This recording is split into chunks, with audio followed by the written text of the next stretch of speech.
एक दौर था, हमने अपने बड़ों से सुना 1962 में चाइना से हिंदुस्तान से जो भी हुआ, लड़ाई हुई, तब हम लोग इतने मजबूत नहीं थे। आज की स्थिति में अगर उन्होंने ईंट मारी तो हमने जवाब पत्थर से दिया।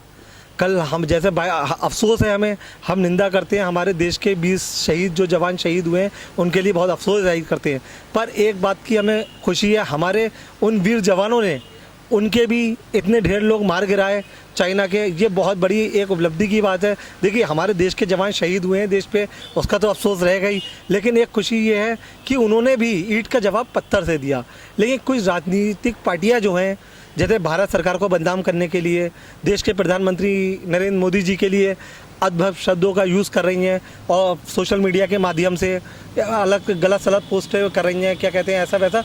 तो वो लोग ये देखिए 1962 में और अब की सरकार में कितना फ़र्क है।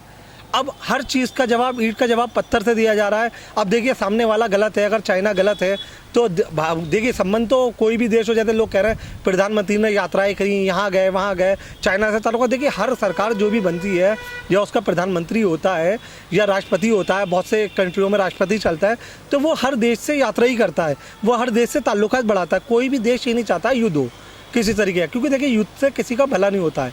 अगर बातचीत से मसले हल होते हैं तो इंसान चाहता है पहले बातचीत निकले। अब उन्हें तो नहीं पता सामने वाले के दिल में क्या चल रहा है आपको लेकर।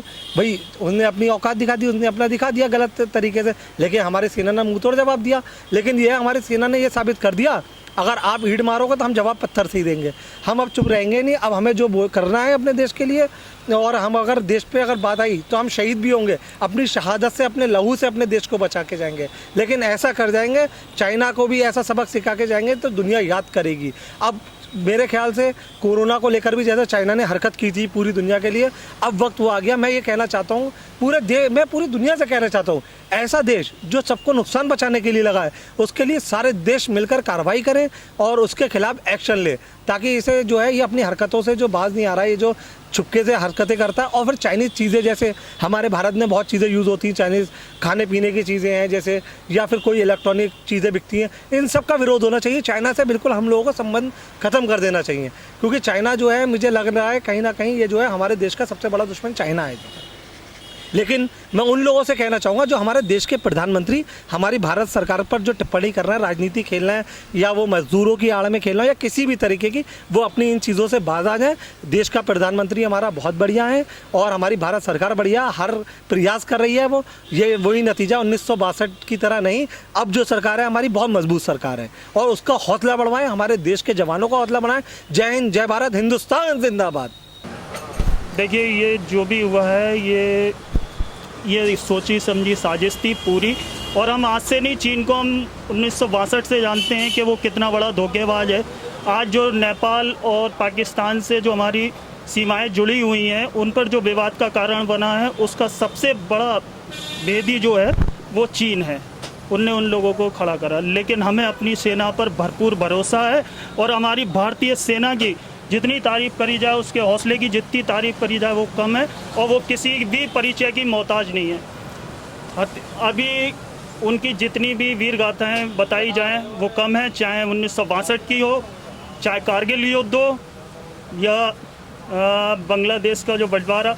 हमारी भारतीय सेना की बहुत बड़ी भूमिका रही, और ये हमारी जो सेना विश्वास के साथ, भरपूर तरीके से, हौसले के साथ जब लड़ती है ना, तो बड़े बड़े सूरमाओं के पसीने छुड़ा देते। उसका परिचय भारत की सेना ने काफ़ी दिया है, दुनिया भी जानती है। और आप जानते हैं कि जितना हौसला भारतीय सेना में शायद ही दुनिया की किसी भी सेना में हो। वो चाहे हमारे अभिनंदन जी ने परिचय दिया था, दुनिया को दिखा दिया था अपने 21 विमान से, और उन्होंने F-16 को उड़ाया था। उस शेर को किसी भी परिचय की मोहताजी नहीं चाहिए, और उन्होंने दिखा दिया अपनी हिम्मत के बल पर इतना बड़ा कारनामा करके। कारगिल युद्ध देखिए, और हम जानते हैं कि हमारी भारतीय सेना और चीन को मुंह तोड़ जवाब देने के लिए पूरी तरीके से तैयार है।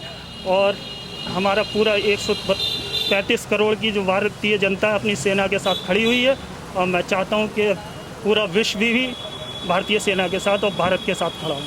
कुछ लोग इसे राजनीतिक विषय पर ले रहे हैं, उसमें क्या कहना चाहेंगे आप? नहीं, देखिए इस समय राजनीति नहीं बोलनी चाहिए, क्योंकि ये गंभीर समय है देश के लिए।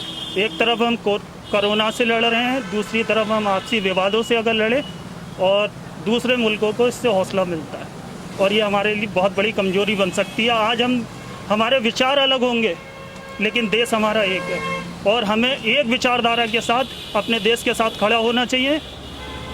और ऐसी कठिन परिस्थिति में मेरा मानना है कि अपने अपने जो भी हमारे आपसी मतभेद हैं उन्हें भूल के देश के साथ चलना चाहिए और हमारे अपने भारतीय सैनिकों का हौसला बढ़ाना चाहिए। कल जो चीन ने हरकत करी है लद्दाख सीमा पे, ये घटना एक ऐसी घटना है कि जो हमारे देश के जवान शहीद हुए हैं, जो अलग अलग चैनल्स अलग अलग चीज़ें दिखा रहे हैं, कोई 20 बता रहा है, कोई 40 बता रहा है, क्या इस समय भी राजनीति होनी चाहिए? नहीं होनी चाहिए। जवान हमारे ज़्यादा शहीद हुए हैं और जो हरकत चीन ने करी है, मैं फिर कहता हूँ इसके ऊपर जो चीन हरकत कर रहा है उसे मुंह तोड़ जवाब देना चाहिए माननीय मोदी जी को। चाहे कैसे भी दें आप, चाहे चीन का सामान बंद करें, चाहे कुछ भी करें, आप यहाँ पे मुंह तोड़ जवाब दें चीन को।